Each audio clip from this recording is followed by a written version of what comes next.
मंगलपुर नाम के गांव में धनपाल दास नाम का एक सेठ अपनी पत्नी रुक्मिणी के साथ रहा करता था। सेठ पैसे वाला तो बहुत था, लेकिन एक नंबर का कंजूस था।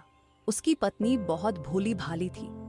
एक दिन सेठ अपनी हवेली के बाहर बैठा हुआ था, तभी वहां एक आदमी काम मांगने के लिए सेठ के पास आता है और कहने लगता है, राम राम सेठ जी, गरीब पर तरस खाइए, हमें काम पर रख लीजिए। दिन रात मेहनत करूंगा, बस 2 वक्त का खाना दे दीजिए। कौन है रे तू? सेठ जी, नाम लल्लू है। किस्मत ने ऐसा घुमाया कि घर बार, खेत खलिहान सब छूट गया। अब बस आपकी दहलीज बची है। काम तो बहुत है हवेली में। झाड़ू पोंछा, गोबर उठाना, पानी भरना, बर्तन मांजना। तू ये सब कर पाएगा? सेठ जी, आप जो कहेंगे वह करूंगा मैं। देख, मेरी शर्त साफ है, खाना मिलेगा पर पैसा नहीं। हवेली का नमक खाएगा मगर जेब खाली ही रहेगी। मंजूर है सेठ जी। लल्लू की बात सुनकर सेठ अपने मन में सोचने लगता है, वाह रे किस्मत, बिना पैसे का नौकर मिल गया। काम भी होगा, खर्चा भी नहीं। इससे अच्छा सौदा भला और क्या होगा। धीरे धीरे बीत गया और कब शाम हो गई किसी को पता ही नहीं चला। उसी दिन से नौकर लल्लू सेठ की हवेली में रहने लगा। अगली सुबह होते ही जैसे ही सूरज की पहली किरणें जमीन पर पड़ी, सेठ ने ऊंची आवाज में अपने नौकर को अपने पास बुलता लगता है, अरे ओ लल्लू, कहाँ मर गया? जल्दी आओ, जंगल चलना है लकड़ी लेने। और जरा जल्दी उठकर देखो, सूरज सर पर चढ़ आया है। हाँ सेठ जी, अभी आया, बस 1 मिनट रुको। सेठ अपने नौकर को साथ लेकर जंगल की तरफ लकड़ी लाने निकल पड़ता है। कुछ समय बाद वे दोनों जंगल पहुंच जाते हैं। वहां एक सूखा हुआ पेड़ देखकर दोनों उसे काटने लगते हैं। थोड़ी देर काम करने के बाद नौकर सेठ से कहने लगता है, अरे सेठ जी, आपके पास पैसों की क्या कमी है? आप भी काम करते हो, 2-3 नौकर रख लीजिए। आप इतने पैसों का क्या करोगे? अरे लल्लू, इतना पैसा मेरे पास थोड़ी ना है जो फालतू में बांट दें। फ्री में खाएंगे और काम करेंगे नहीं और पैसा पूरा मांगेंगे। इससे बढ़िया है तो अपने आप ही काम कर लो। इतना सुनकर नौकर समझ जाता है कि सेठ एक नंबर का कंजूस है और दोनों काम करने लगते हैं। काम करते करते कुछ देर बाद सेठ जी के पैर में अचानक चोट लग जाती है। सेठ के पैर में लगी चोट को देखकर नौकर सेठ से कहने लगता है, अरे सेठ जी, आपके पैर में तो बहुत बड़ा चोट लग गई है। मैं अभी वैद्य को लेकर आता हूँ। अरे नहीं लल्लू, वैद्य को मत बुलाना। आज धूप अच्छी निकली है और पैर में ज्यादा चोट नहीं लगी है। और यह थोड़ी बहुत चोट लगी है तो इसमें हल्दी और तेल लगा लेंगे, जल्दी ठीक हो जाएगा। इतना सुनकर नौकर अपने मन में सोचने लगता है, अरे ये सेठ तो बहुत ज्यादा कंजूस है। इतनी जोर की चोट लग गई है, फिर भी बड़े को बुलाने से मना कर रहा है। अरे भाई, शरीर रहेगा तभी तो कुछ होगा। इतने सारे पैसों का क्या करेगा जब अपने शरीर पर ही खर्च नहीं कर रहा है। फिर सेठ जी का नौकर जैसे तैसे सेठ जी को उनके घर लाता है। और फिर अगली सुबह, अरे लल्लू, कहाँ हो? जल्दी आओ, मेरे पैर में दर्द हो रहा है। एलजी सेठ जी, बताइए क्या बात है? आपके लिए पानी गर्म कर देता हूँ। गैस चूल्हा पास ही रखा है, अभी गर्म हो जाएगा। अरे नहीं, गैस से नहीं करना है, इतनी गैस नहीं है। तुम पानी को लेकर जाओ, बाहर आंगन में रख दो जाकर। आज धूप बहुत तेज है, उसी में गर्म हो जाएगा। कम से कम थोड़ी गैस तो बच जाएगी। उसी समय दूध वाला भोला राम आता है और सेठ धनपाल दास से कहने लगता है, सेठ जी, रोज आधा लीटर दूध ले लिया करो, सेहत बनी रहेगी, हड्डियां मजबूत रहेंगी। आधा लीटर? अरे भोला राम, इतना दूध तो गाय भी एक बार में नहीं पीती। सेठ जी, आप गाय से तुलना मत कीजिए। आप तो इंसान हो, थोड़ा ज्यादा चाहिए। इंसान हूँ लेकिन अमीर नहीं हूँ। 2 चम्मच दे दिया करो, वही बहुत है। 2 चम्मच? सेठ जी, उसे तो बिल्ली की मूंछ भी गीली नहीं होगी। बिल्ली को आदत बिगाड़ने की जरूरत नहीं है। और वैसे भी मैं दूध स्वाद के लिए नहीं, रंग बदलने के लिए डालता हूँ। रंग बदलने के लिए? सेठ जी, चाय है या दीवार की पुताई? देखो भोला राम, चाय में 2 बूंद दूध भी बहुत होता है। असली स्वाद तो चाय पत्ती का होता है। लल्लू सेठ की बात सुनकर मन में सोचने लगता है, सेठ जी तो दूध को भी पानी से ज्यादा महंगा समझते हैं। इनके घर में तो शायद बादल भी किराया देकर बरसते होंगे। सेठ जी, थोड़ा सा ज्यादा ले लीजिए। देखिए, आपके चेहरे पर जान आ जाएगी। जान पहले भी थी, अब भी है और आगे भी रहेगी। दूध से जान नहीं आती, दूध से बिल बढ़ता है। अच्छा, आधा लीटर नहीं, 1 पाव ही सही। पाव? इतना दूध घर में आ गया तो फ्रिज मुझसे किराया मांगने लगेगा। काका, सेठ जी को समझाओ, दूध पीने से दिमाग तेज होता है।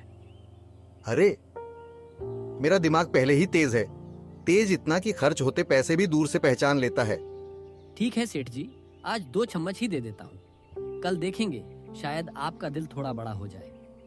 दिल बड़ा हो जाए तो दिक्कत नहीं, पर दूध की मात्रा नहीं बढ़नी चाहिए।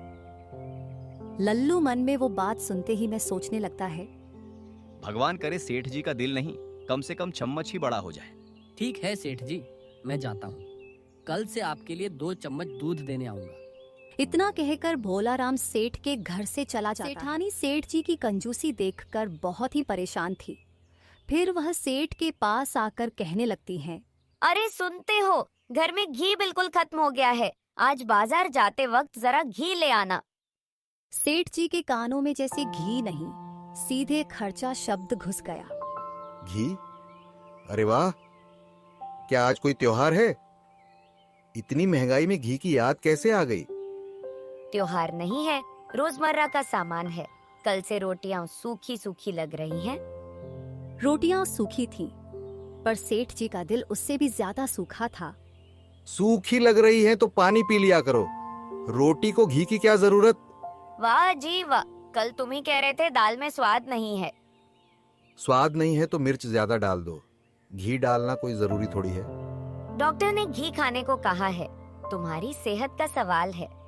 डॉक्टर खुद घी बेचता होगा, इसलिए मुफ्त में घी खाने की सलाह दे रहा है। अच्छा, तो अब डॉक्टर भी दुकानदार हो गया। कल को कहोगे कि वैद्य जी भी जड़ी बूटी का स्टॉक निकाल रहे हैं। सेठ जी को दुनिया में हर कोई व्यापारी लगता था, बस खुद को छोड़कर। मैं कह रहा हूँ ना, सब मिली भगत है। डॉक्टर, हलवाई, दूध वाला, सब एक ही टोली के हैं। सब मिलकर मेरी जेब पर डाका डालना चाहते हैं। कहने को ये मजाक था, पर असल में सेठ जी की जेब सच में रो रही थी। तुम्हारी जेब पर नहीं, तुम्हारी सेहत पर ध्यान दे रहे हैं। तुम्हारा पेट दिन ब दिन ढोलक बनता जा रहा है। पेट ढोलक बन रहा था, पर सेठ जी को सिर्फ अपनी गुल्लक की चिंता थी। ढोलक नहीं, बचत का गुल्लक है। जितना पेट बाहर, उतनी समझदारी अंदर। अरे वाह, तो फिर घी लाने में कौन सी समझदारी कम हो जाएगी? अब सेठ जी समझ गए थे, आज बिना हारे बचना मुश्किल है। अच्छा बाबा, आधा किलो घी ले आऊंगा, पर सुनो, दुकान वाले से कहना थोड़ा पतला घी दे, ज्यादा दिन चलेगा। और इस तरह सेठ जी आधा किलो घी लाने को तो मान गए, लेकिन कंजूसी आखिरी सांस तक साथ निभाने वाली थी। घर का आंगन में सेठ जी अपनी पुरानी लकड़ी की कुर्सी पर बैठे थे, चेहरे पर वही पुरानी कंजूसी वाली चमक और दिमाग में नई नई बचत की योजनाएं। सामने खड़ा था लल्लू, मासूम सा दिखने वाला, मगर अंदर से पूरा अक्लमंद। लल्लू, ओ लल्लू, इधर आ जरा। जी सेठ जी, हाजिर हूँ। आज किस चीज का पैसा बचाने का प्लान बना है?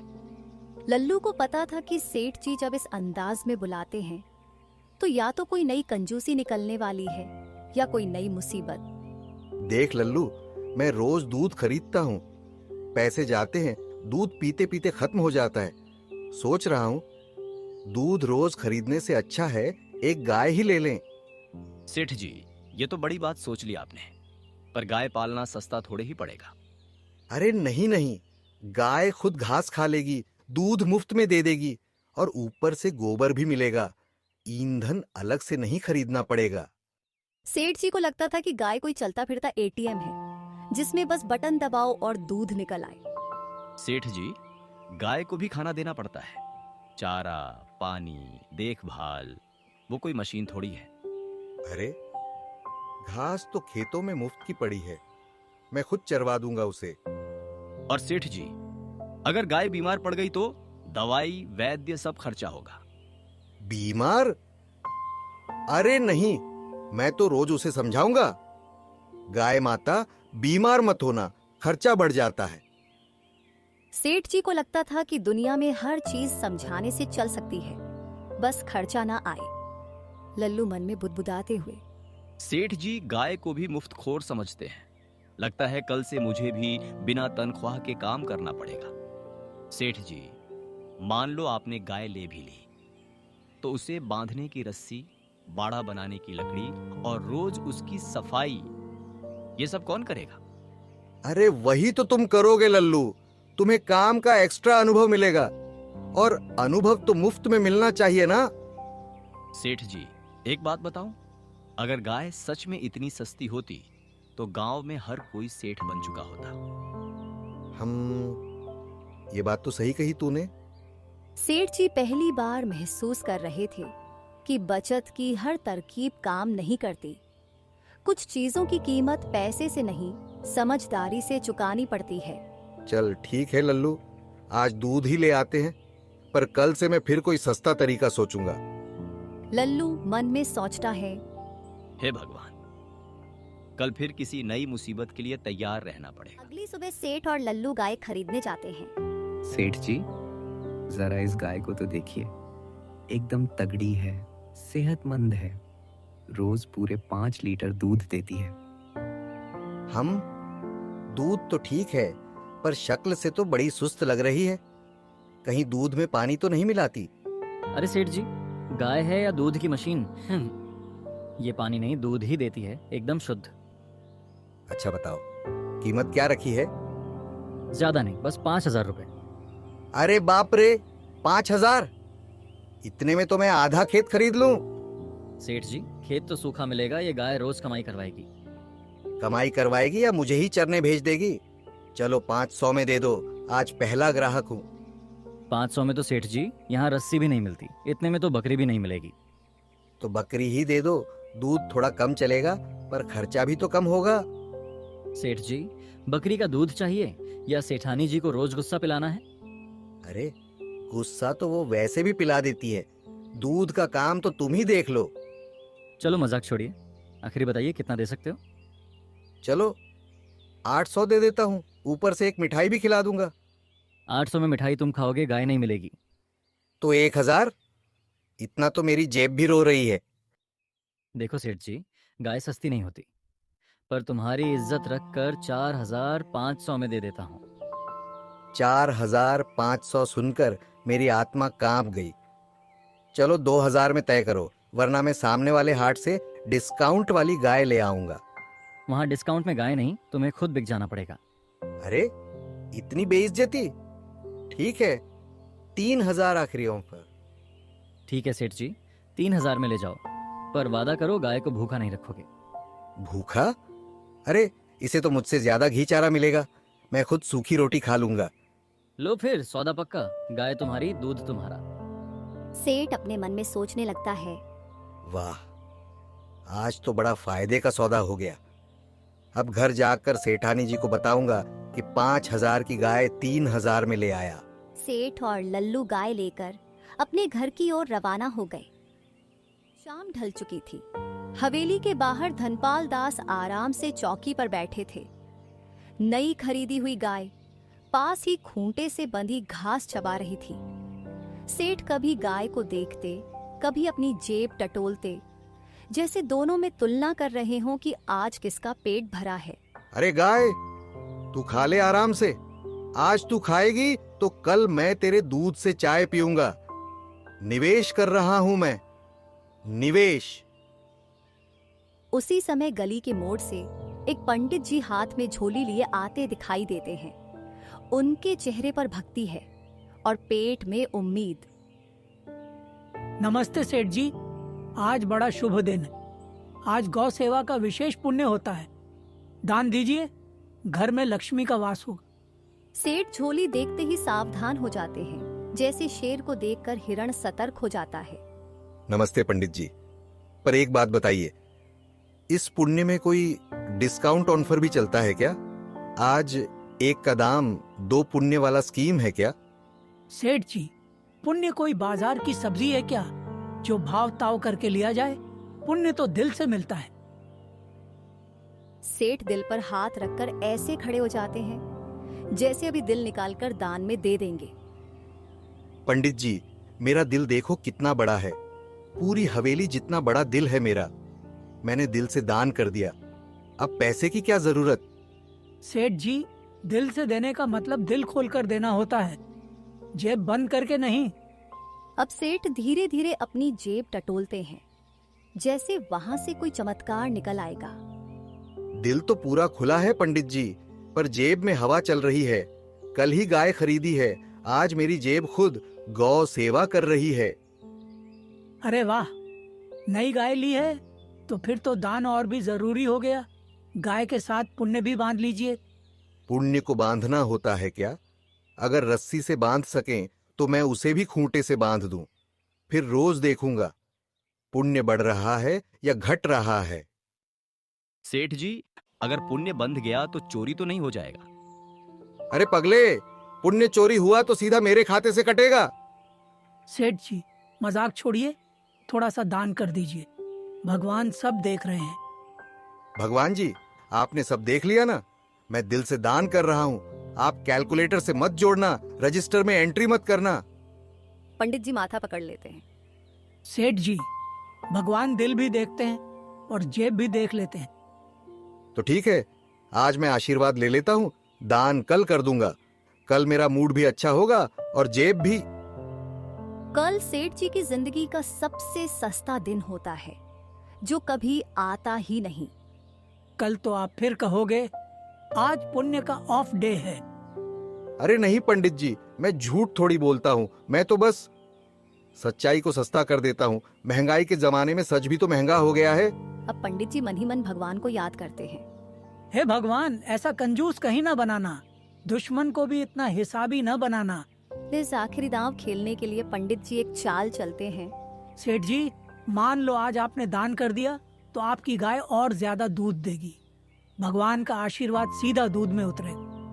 सच में दान का रिटर्न दूध में मिलेगा? कितना प्रतिशत ब्याज मिलेगा? सेठ जी, ये ब्याज नहीं, आशीर्वाद है। अच्छा, अगर दूध कम हुआ तो आप जिम्मेदार होगे? पंडित जी फिर से हार मान जाते हैं। सेठ जी, कम से कम गाय के नाम पर एक मुट्ठी चारा तो दान कर दो। ये तो मेरी है पंडित जी, अपनी गाय को दान दूं? ये तो अपने ही घर में रिश्वत देने जैसा हो गया। ठीक है सेठ जी, आज आपकी जीत हुई, भगवान ही आपको सुधारे। भगवान सुधारेंगे तो बताना, मैं उनसे भी मोलभाव कर लूंगा। पहले आशीर्वाद, फिर रेट तय करेंगे। सेठ की कंजूसी के आगे आज पंडित जी भी हार मान गए। बिना दान लिए, बिना कुछ कहे चुपचाप वहां से चले गए और सेठ धनपाल दास अपनी बचत पर खुश होकर जेब पर हाथ रखे बैठे रह गए। ऐसे ही कुछ दिन बीत गए, पर सेठ की कंजूसी में जरा भी कमी नहीं आई। नई गाय आई, दूध आया, पर सेठ का दिल अब भी तिजोरी में ही बंद रहा। एक दिन शाम को हवेली के आंगन में सेठ और सेठानी साथ बैठे थे। सेठ हिसाब किताब की किताब देख रहे थे और सेठानी मन में कुछ तय करके धीरे से बात छेड़ती है। सेठ जी, एक बात कहूँ, आप गंगा स्नान करके आइए। सुना है इससे बड़ा पुण्य मिलता है। अब तो सावन का महीना भी चल रहा है। गंगा स्नान का नाम सुनते ही सेठ की उंगलियां किताब पर रुक जाती हैं। गंगा स्नान? वहां तो पंडित लोग दक्षिणा मांगेंगे। पुण्य से ज्यादा तो जेब हल्की हो जाएगी। जेब हल्की होगी तो क्या हुआ, मन तो भारी पुण्य से भर जाएगा। पुण्य के बिना धन टिकता नहीं। सेठ हल्की हंसी हंसते हैं, जैसे सेठानी की बात को मजाक में उड़ा रहे हों। अरे धन टिकाने के लिए ताले चाबी और तिजोरी होती है, पुण्य नहीं। हर चीज तिजोरी में नहीं टिकती, कुछ चीजें ऊपर वाले की मेहर से टिकती हैं। सेठ कुर्सी पर पीठ टिकाकर थोड़ा सोचने का नाटक करते हैं। ऊपर वाला भी आजकल ब्याज मांगने लगा क्या? मजाक मत करो, गंगा स्नान से मन शुद्ध होता है। मन शुद्ध होगा तो घर में शांति रहेगी। मन शुद्ध सुनते ही सेठ के चेहरे पर नकली घबराहट आ जाती है। अगर मन शुद्ध हो गया तो मेरी मोलभाव करने की आदत चली जाएगी। फिर तो मैं पूरी तरह बर्बाद हो जाऊंगा। थोड़ी आदत कम हो जाए तो कौन सा आसमान गिर पड़ेगा? सेठ का आसमान उसकी तिजोरी ही होती है। सेठानी मुस्कुराकर सिर हिलाती है, जैसे कह रही हो, इस आदमी का कुछ नहीं हो सकता। आपकी तिजोरी तो तब भी भरी रहेगी। थोड़ा पुण्य जोड़ लो, अगले जन्म काम आएगा। अगला जन्म सुनकर सेठ पहली बार थोड़ा सीरियस होते हैं। अगर पुण्य से धन टिकता है तो थोड़ा पुण्य कमा लेना चाहिए, पूरा नहीं, बस ट्रायल पैक। ठीक है सेठानी जी, एक काम करते हैं, मैं गंगा स्नान कराऊंगा। सेठानी को अपनी कानों पर यकीन नहीं होता। सच में? आज पहली बार आपने बिना मोलभाव के मेरी बात मान ली। अरे अरे रुकिए, पर एक शर्त है। सेठानी की मुस्कान थोड़ी ढीली पड़ जाती है। फिर वही शर्त वर्त? हाँ, अगर वहां पंडित ने ज्यादा दक्षिणा मांगी तो मैं सिर्फ मन से पुण्य लेकर आऊंगा, पैसे से नहीं। जाओ जाओ, भगवान ही तुम्हें सद्बुद्धि दे। भगवान देंगे तो ठीक है, पर अगर उन्होंने भी दक्षिणा मांग ली तो उनसे भी मोल भाव कर लूंगा। सेठ का ये इरादा सुनकर सेठानी मुस्कुरा तो देती है, पर मन ही मन समझ जाती है, गंगा स्नान तो होगा, पर मोलभाव की आदत शायद गंगा में भी धुलने वाली नहीं है। अगली सुबह सेठ अपने नौकर को साथ लेकर गंगा स्नान के लिए निकल पड़ते हैं। मन में पुण्य कमाने का इरादा कम, खर्चा बचाने का प्लान ज्यादा होता है। घाट पर पहुंचते ही सेठ इधर उधर नजर दौड़ाते हैं, जैसे देख रहे हों कहां से कम पैसे में ज्यादा पुण्य मिल जाए। नमस्ते सेठ जी, स्नान से पहले 1 रुपया दान दीजिए, तभी स्नान का पुण्य पूरा होगा। 1 रुपया सुनते ही सेठ ऐसे चौंकते हैं जैसे किसी ने उनकी तिजोरी पर ताला मार दिया हो। 1 रुपया? इतने में तो आजकल आधा आलू भी नहीं आता। सेठ जी, आधा आलू पेट भरता है, ये 1 रुपया आत्मा भरता है। आत्मा को भूख लगी है क्या? उसे तो मैंने कल ही 4 रोटियां खिला दी थीं। आप आत्मा को भी पेट समझते हो। दान से मन हल्का होता है। मन हल्का करने के लिए मैं नहाकर ही आ जाता हूँ, फ्री का उपाय है। बिना दान स्नान नहीं होता सेठ जी, रीति रिवाज है।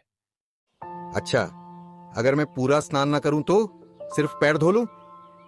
पंडित जी एक पल के लिए सोच में पड़ जाते हैं। ये क्या नया नियम है? तो हम पैर धोकर ही पुण्य मान लेंगे, पूरा स्नान महंगा पड़ रहा है। सेठ के लिए तो हर काम में ऑफर होना चाहिए। सेठ जी, आपका पुण्य भी थोक में नहीं, खुदरा में चलता है क्या? बिल्कुल, थोड़ा थोड़ा पुण्य जोड़ूंगा, जैसे रोज की बचत। आज पैर, कल हाथ, परसों शायद माथा। सेठ सीढ़ियों पर बैठ जाते हैं और जूते उतारते हैं। ठीक है, एक काम करते हैं, मैं पैर धो लेता हूँ, आप आशीर्वाद दे दो, दोनों का काम हो जाएगा। अच्छा बाबा, आज पैर धोकर ही जाओ, पर अगली बार पूरा स्नान और पूरा दान। अगली बार देखेंगे, आज तो ट्रायल स्नान है। सेठ मन ही मन हिसाब लगाते हैं। वाह, बिना 1 रुपया खर्च किए पुण्य का आधा पैकेट मिल गया। ऐसा ऑफर रोज मिले तो मजा आ जाए। सेठ पैर धोकर ऐसे उठते हैं जैसे कोई बड़ी डील मार ली हो, और पंडित जी उन्हें जाते हुए देखकर सिर हिलाते रह जाते हैं। समझ नहीं पाते कि ऐसा सेठ भगवान बनाए या गलती से बन गया। रात का समय था, हवेली में सब सो चुके थे। सेठ धनपाल दास गहरी नींद में थे, तभी सपने में उनके सामने गंगा मां प्रकट होती है। चारों तरफ हल्की रोशनी फैल जाती है और बहते जल की मधुर ध्वनि सुनाई देती है। धनपाल दास, इतनी कंजूसी क्यों? माँ, प्रणाम है। कंजूसी नहीं, बस जमाने का हिसाब किताब है। पैसा बहुत मेहनत से कमाया है। गंगा माँ की आंखों में स्नेह है, पर आवाज में गंभीरता। मेहनत से कमाया धन दान से घटता नहीं, दान से बढ़ता है। माँ, बढ़ता है तो अच्छा है, पर घट गया तो मेरा दिल बैठ जाएगा। डर छोड़ो, कुछ मांगो। सेठ की आंखों में चमक आ जाती है। मौका देख लिया है। माँ, मेरी गाय रोज 10 लीटर दूध दे। मिलेगा, पर रोज एक गरीब को दूध देना होगा। सेठ के मन की आवाज। 10 लीटर मिलेगा, 1 लीटर दान करेंगे, 9 लीटर बचेंगे। वाह, ये तो घाटे का सौदा नहीं है। मंजूर है माँ, 1 लीटर रोज दान करूंगा, बाकी 9 लीटर मतलब घर के काम आएंगे। याद रखना धनपाल दास, दान हिसाब से नहीं, दिल से होता है। दिल से करूंगा माँ, पर दिल के साथ थोड़ा हिसाब भी रखूंगा। गंगा माँ हल्की मुस्कान के साथ अदृश्य होने लगती है। ठीक है धनपाल दास, तेरी परीक्षा यहीं खत्म नहीं हुई। तेरा दिल बदलेगा या तेरा हिसाब, वक्त बताएगा। सपना टूट करवट बदलते हैं। आज तो बच गया। अब रोज 1 लीटर दान करके 9 लीटर का आनंद लूंगा। धीरे धीरे आदत पड़ जाएगी, शायद। सुबह सुबह दूध दुह लिया गया था। लल्लू के हाथ में दूध की बाल्टी लिए खड़ा था सेठ। पास खड़े हिसाब लगा रहे थे। आज 10 लीटर में से 1 लीटर जाएगा। सेठ जी, आज उस गरीब को दूध दे दें। आपने घाट पर वचन दिया था। अरे चुप, गरीब को खाली बोतल दे दो, बोल देना रास्ते में दूध गिर गया। लल्लू हैरानी से सेठ की तरफ देखता है। मगर सेठ जी, अगर रोज दूध रास्ते में गिर जाएगा तो रास्ता भी दूध पीकर मोटा हो जाएगा। लल्लू की मासूम समझदारी सेठ को चुभ जाती है। तू ज्यादा बुद्धिमान मत बन, रास्ता रोज नया चुन लेंगे। आज वाली गली, कल वाली गली। सेठ जी तो भगवान को भी धोखा देना चाहते हैं। ऐसा हिसाब तो ऊपर भी नहीं चलता होगा। सेठ जी, अगर ऊपर वाले ने देख लिया तो? ऊपर वाले की नजर तो सब पर है, पर मेरी चालाकी भी पुरानी है। वो समझेंगे, मैं समझाऊंगा। लल्लू के हाथ से दूध की बोतल फिसल जाती है। अरे, दूध गिर गया। अरे, ये क्या हो गया? ये तो मैंने सोचा भी नहीं था। ये गाय भी अब ऊपर वालों की टीम में लग रही है क्या? तभी पास से एक गरीब आदमी आता है। बाबूजी, आज दूध मिलेगा क्या? सेठ कुछ पल चुप रहते हैं। हिसाब कहता है नहीं, दिल कुछ और कह रहा है। आज दूध गिर गया। सेठ जी, अगर आप बुरा ना माने तो आज का अपना हिस्सा उसी गरीब को दे देते हैं। आप तो वैसे भी 9 लीटर बचा रहे थे। सेठ गहरी सांस लेते हैं। पहली बार उनका दिल हिसाब पर भारी पड़ता है। ठीक है, आज पूरा लीटर उसी को दे देते हैं। भगवान भला करे बाबूजी। गरीब दूध लेकर चला जाता है। सेठ वहीं खड़े रह जाते हैं। अजीब बात है, 1 लीटर देने से दिल हल्का क्यों लग रहा है? शायद गंगा माँ सही कह रही थी। कुछ दिन बीते, पर अब गाय का दूध कम होने लगा। फिर एक सुबह तो एक बूंद भी नहीं। अरे, ये क्या हो गया? कल तक तो 10 लीटर दे रही थी, आज 1 बूंद भी नहीं। गाय ने भी हड़ताल कर दी क्या? सेठ जी, 3 दिन से यही हाल है। गाय चारा खा रही है पर दूध नहीं दे रही। इस समय पंडित जी वहाँ आ जाते हैं। सेठ जी, लगता है ऊपर वाले का हिसाब खुल गया है। कैसा हिसाब पंडित जी? मैं तो सब ठीक ही कर रहा था। ठीक, दान में धोखा करोगे तो वरदान भी चला जाएगा। ये वरदान हिसाब किताब से नहीं, नियत से चलता है। सेठ की आंखें झुक जाती हैं। शायद मेरी कंजूसी की हद पार हो गई। मैंने सोचा था थोड़ा बचा लूं, पर आदत बन गई। तावी सेठानी वाहन पे आता है। अब समझ आया, पैसा बचाने से ज्यादा जरूरी इंसान बनकर जीना है, वरना पैसा तो रहेगा पर चैन चला जाएगा। सेठ की आवाज भर्रा जाती है। ठीक कहती हो। आज से मैं हिसाब से नहीं, दिल से दान करूंगा। जिस दिन गाय दूध दे, उस दिन से रोज गरीबों को दूध दूंगा, बिना चालाकी, बिना बहाना। गाय के पास जाते हैं और प्यार से उसके माथे पर हाथ फेरते हैं। माफ कर दे बहन, मैंने तुझे कमाई की मशीन समझ लिया था।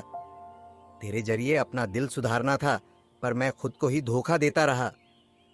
गाय हल्की आवाज में हम करती है, जैसे बात समझ गई हो।